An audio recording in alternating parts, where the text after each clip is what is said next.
So after doing our WrestleMania review series from WrestleMania 14 to WrestleMania 27, and after watching WrestleMania 28, well, to be honest, we haven't watched it yet, but we're going to be putting this out the weekend after WrestleMania 28. We're going to have a little bit of fun here on the British Fist, and we want your input on this one, guys. In this video, we're going to be talking about our 10 worst and 10 favourite matches from WrestleMania 14 to WrestleMania 27. And then tomorrow, we're going to be uploading the best and worst Mania. So it should be an interesting weekend of videos, shouldn't it? WrestleMania related, trying to carry on that WrestleMania spirit. And after our video, our main question is, what would be your favourite and worst matches of the WrestleManias? Oh god, there are so many to choose from. But anyway, we're the British Fist. Yeah, Jane. Usual intro applies. I'm Mr. Parkin with the V-neck shirt once again and the cap. And this guy sitting next to me is none other than Lord NJ.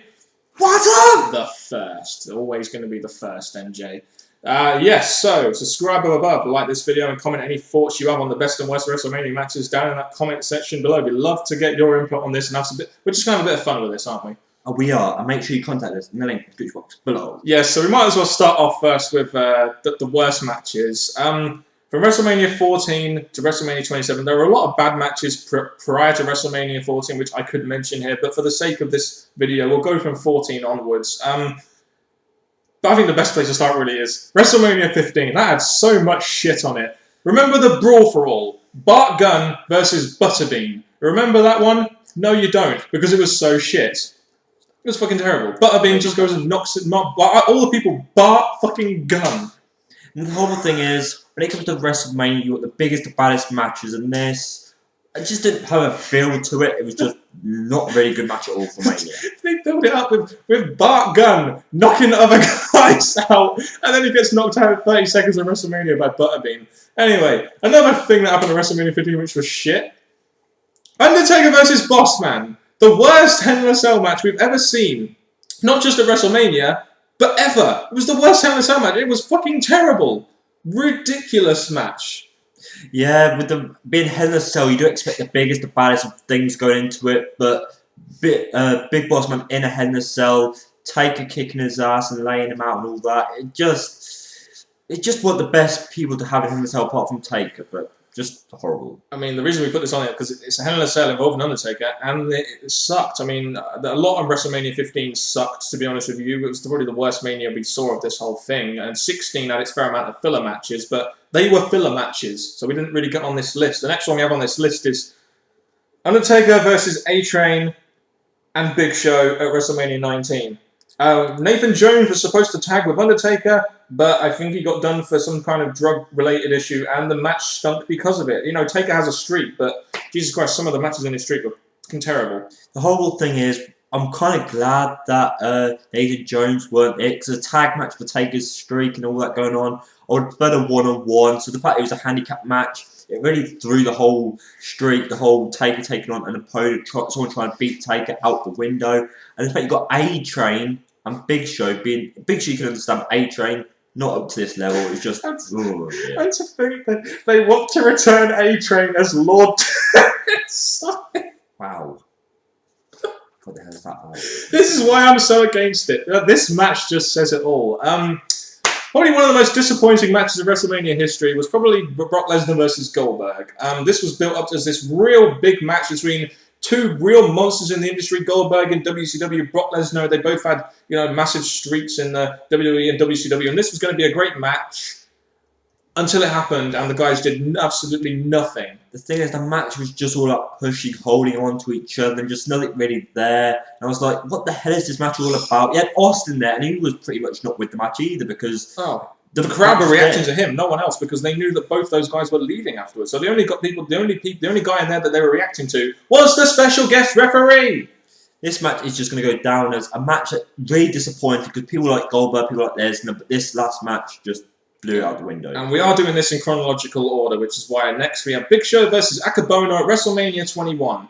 You know the whole Cody Rhodes embarrassing moments thing? Well, this is why Big Show is on there, because he gets put in ridiculous spots like these against Akebono. Yeah, I can understand they're trying to go to different markets, you know, the sumo wrestling market in, you know, Asia, but this was just, this had no place on WrestleMania, did it? This was, this and the Brawl For All, two of the worst concepts they've ever come up with. And when you think of sumo, it's shame that WWE thought a Big Show to have this, but the match was just time-filling, it was boring, and Yes, you get to see Big Show in a match at WrestleMania, and you see a big name in Akebono, but just not a great match for wrestling fans. If any, or just entertainment fans in general, to be honest. If you were going to do anyone in that match, you should have done Rikishi, but there we go.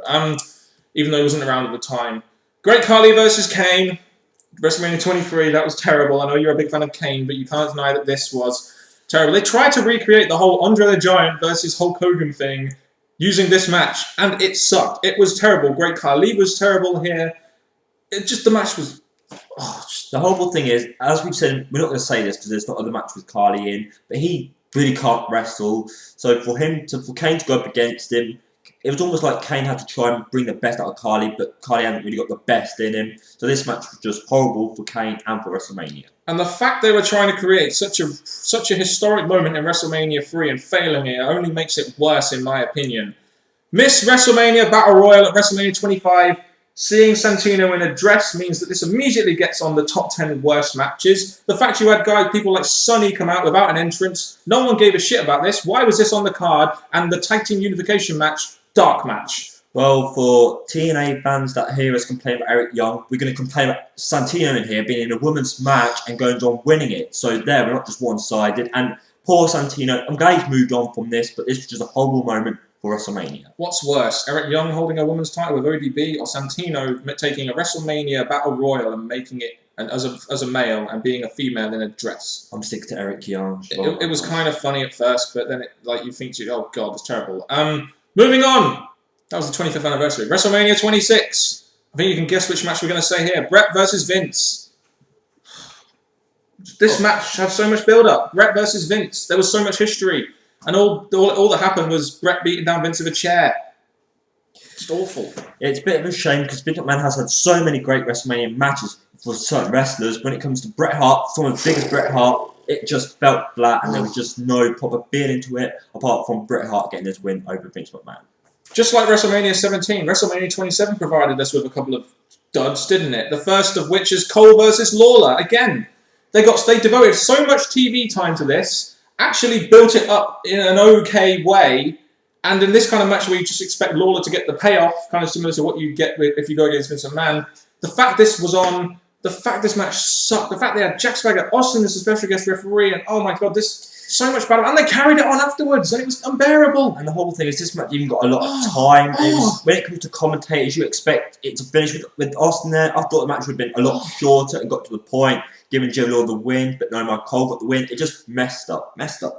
Ridiculous. You know what else was ridiculous on this card, NJ? Snooki and Trish and John Morrison versus Cole and Ziggler. This match, the match before the main event. You're trying to tell me you're going to put Morrison, Ziggler, Cole and Trish in a match with Snooki.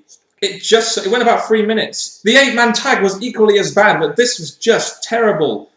Why? The whole thing about for me is Snooki and the fact she got the win on Michelle McCool, a big diva that was champion and all that, and she just got that loss, and it's just a horrible way to get the divas involved at Mania. I mean, I can understand trying to get mainstream attention of Snooki, and her getting the pin made sense for those fans, those casual fans tuning in just to see Snooki, but god, the match was terrible. Anyway, let's up the mood. Let's up the mood a little bit, like Triple H does. Stone Cold versus Shawn Michaels at WrestleMania 14. What a great era-defining match this was. I think the fact that you had the whole Tyson thing there, you know, Shawn Michaels was leaving because of his injury. This made Stone Cold the top guy of the Attitude Era. This is why, to me, this has to go in the top 10 matches of WrestleMania history from 14 to 27, because it was such an iconic match and really launched that Attitude Era, and it was a great match too. Very true. With Tyson there, it added something to the match. Tyson became a big part of the WWE part then, and the match itself, very nicely done. A match that I would say check out, enjoy it, because it was definitely a good match between two great wrestlers. Yeah, and Mike Tyson deserves that Hall of Fame, because he brought so much attention to that match, and who represented Attitude more than Iron Mike Tyson to make that Attitude Era work? I'm just saying. We then skipped WrestleMania 15 and 16 because not much good really happened on there. We could say that triple threat tag match, but I don't think that quite makes the list. It was a good match, but TLC 2 was just better at WrestleMania 17. It was great, wasn't it? It was a really good match. TLC 2 was really, really enjoyable, even though it only got 15 minutes. When it comes to TLC, as we've seen from the previous one, it was really nicely done. Bringing it back, giving it another shot, them loving it being at WrestleMania. It was just very nicely done with all the wrestlers in it and just great spots. brought so much entertainment to WrestleMania 17. Yeah. And the fact it was over the tag titles as well makes it that much better, doesn't it? 3 great tag teams, Dudley's, Hardy's, Edge and Christian going at it in a TLC. It was a really good match to watch. Stone Cold versus Rock. Despite the fact that so much shit happened after this match because of this match and to do with the fact that WCW went down under, this was still a very good match. It was the best of the Austin and Rock series, in my opinion, WrestleMania 17. With this, again, just like previous matches, great wrestlers going at it. They had so much build up to this. Rock and Austin, great feud going there.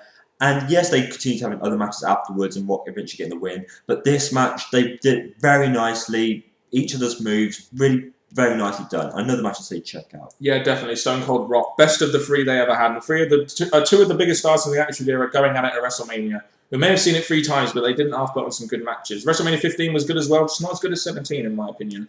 Despite the Austin heel turn and the whole Vince McMahon bullshit, it was still a good match. Next year, they managed to have an Icon versus Icon match. Rock versus Hogan. How could you not put this on the top 10 list? Because it's just such an iconic match. And it wasn't people will say, oh, it wasn't wrestled very well. But it's Rock versus Hogan. The crowd were fantastic in this. The fact the crowd turned on Rock and started siding with Hogan, priceless. There's so much about the match itself, but the way they got to it, about Rock and Hogan really wanting this match to prove it was the best. Very nicely done. There was only one problem. Yes. Not the main event. And it wasn't Hogan versus Austin. That's another problem. 2 problems. But still a great match. If it was the main event, it would be that much better, but there we go. Moving on to WrestleMania 19, as much as we'd love to talk about Rock and Hogan, as it was a fantastic match, Shawn Michaels and Chris Jericho gave us a real good match at WrestleMania 19. Definitely match of the night. It wasn't necessarily the draw of the pay-per-view, but, you had Vince versus Hulk Hogan that was kind of like a big draw, Rock and Austin, and you had Brock Lesnar versus Angle. But this match stood out for me just because it was Michaels returning from his injury in 2003, his first WrestleMania back. And he put on a fantastic match with Chris Jericho and, told a great story. It was a great match. And that's the thing. When you look at Shawn Michaels, you see him a great guy to put people over. And now Chris Jericho's doing the exact same thing. So they're 2 great wrestlers to be able to work together and to be able to progress onto doing other things afterwards. And spoiler alert here, guys. The next 4 matches have got Shawn Michaels in it. I think that says so much about Shawn Michaels and WrestleMania, doesn't it? You missed WrestleMania himself. Exactly. WrestleMania 20... gave us not just a great match in Benoit, Triple H and Michaels, where Benoit finally won that belt after winning the Royal Rumble in 2004, but the reason why it gets on here so much is not just because it was a great match, but because it provided us with a fantastic WrestleMania moment, kind of like it did with Rock and Hogan, kind of like it did, with other matches we've got on here. The WrestleMania moment being when Benoit and Eddie Guerrero finally, embrace after they both win the top belts in the business, and the match was fantastic. This has to be on the top 10. Well, the way I put this, the reason I want this match here is because 2 right guys putting Chris Benoit over, giving him this big win. 2 great guys that you would expect to have this big fighting skills going against each other, top wrestlers. And Chris Benoit to beat them, outcome them, go to the top. Very nicely done match, and it just gives Chris Benoit what he deserved. Yes, and it's a shame that his legacy will be tarnished by the genocide and all that kind of stuff. But it was still a fantastic match. Has to go on this top 10 list. Well, we go now to WrestleMania 21. An iconic WrestleMania in the sense that it made 2 stars in Batista and Cena, but there was one match on here for me and you, I know you, NJ, that stood out on this card. Yes, you had Cena and Batista being made stars. Yes, you had Orton going against Undertaker. Yes, you had other matches like the first ever Money in the Bank, but the one match that stood out for me was Michaels versus Angle. What a fantastic, technical, pure wrestling match this was, which also told a fantastic story as well. And with Angle, another wrestler that has accomplished so many things, getting us to his top. Why not put him against someone as big as Shawn Michaels at WrestleMania? 2 great wrestlers going at it, putting on such an awesome match. And again, another great WrestleMania match. And I think one question will really define how good this match was. NJ, do you remember who won it? No. Exactly, which means that it was a great match, because you don't remember who won because you don't care, because it was such a great match. There were so many things going on, and when you do think of Shawn Michaels, you do expect him to be Mr. WrestleMania himself, yes. But the fact you can't remember who won, it definitely tells the great match itself. Definitely remember who won this next match, though. WrestleMania 24, Shawn Michaels versus Ric Flair. There's a lot of people out there that will, again, kind of like Rock Hogan, will say, oh, but it wasn't very well wrestled. But look at the extra these guys gave. Shawn Michaels bumped like a bitch for Ric Flair. They built Ric Flair up as this guy who won consistent matches, and this was the career-threatening match, and what was at the time the last match of his career. This match again, it wasn't exactly greatly wrestled, but Shawn Michaels again bumped like a bitch for him. And it was just a fantastic match and told a great story. It had fantastic emotion. And sometimes those moments of emotion that make matches like these so special. And that's the thing, because the build, in my opinion, the match, I'm not taking away from the match, but the build tells so much. Because McMahon said, right, your career's on the line, whoever beats you next, you're out of here. And the fact that it came to be Triple H previously, and then up to Shawn Michaels. Shawn Michaels being the right person to take up Ric Flair and Sorry I Love You, awesome ending. Yeah, and it's moments like that which really do make these. And a lot of these matches in there aren't just matches, but they're moments as well. And that's what this was, another one of those moments as well. And there's a moment in the next one we're going to be doing. And again, Shawn Michaels is in there. Undertaker versus Shawn Michaels, WrestleMania 25. Again, just a fantastic match between this. You had Mr. WrestleMania and The Streak, and it wasn't the main event. No, with it being one of my favourite WrestleManias in this previous time, 25, awesome match, a match that's going to stand out as a match that is going to be one of Taker's best, one of Shawn Michaels' best. It just told a great story building up to it. Yeah, they continue to have in 26, but nothing takes away how great the match actually was. Yeah, and I think 25 was the better match, but 26 I think deserves a special mention because I don't think that was quite as good of a match, but it was the story it told was much better in the sense you had, Shawn Michaels putting his career on the line, going after the streak, and that deserves a mention in this top 10 list, even though that makes 11. But it still deserves a mention. It was still that good of a match. Very good indeed. I think the last one we're doing, some people may agree with us here, some people may disagree with us here, but there was something on WrestleMania 27 which we thought warranted this. Do you want to take this one away, NJ? I know you were you really wanted to get this on the top 10. Well, with this one's really interesting because yes, they faced each other before, but this match stands out being the match that, oh my gosh, this could end it, and that was Triple H versus Undertaker.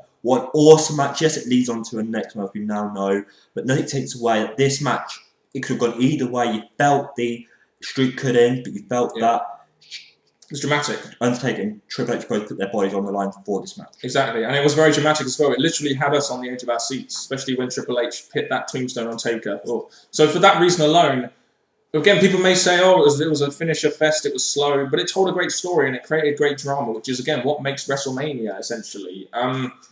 But who knows? Who knows? Maybe, I know we're recording this before WrestleMania 28, but maybe something from WrestleMania 28 will be in this list. We've got Jericho versus Punk, which could be on this list. Rock versus Cena. Triple H versus Undertaker in a Hell in a Cell. Those three matches could very easily get on this list. The Divas tag match could very easily get on the worst list. If we were going to take that into account, but we haven't seen it yet, even though we're putting this out after WrestleMania 28. Very true. So hopefully, what I'm going to say now is WrestleMania 28 was absolutely awesome. I'm going to give it thumbs up, and now tune in for whatever comes next. Just got to hope WrestleMania is good now, haven't we?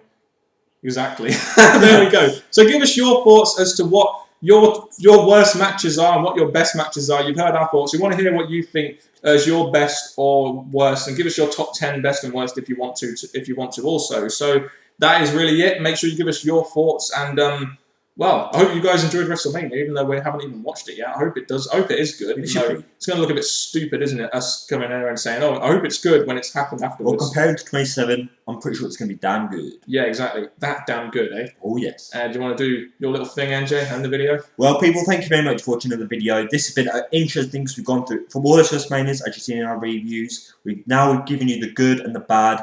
Please say your good and bad matches and tune in for our next video, which will be tomorrow, like we said. WrestleMania, best of us WrestleMania. Yes. Oh, yes. So till next time, people, from Mr. Parkin and me, NJ, goodbye.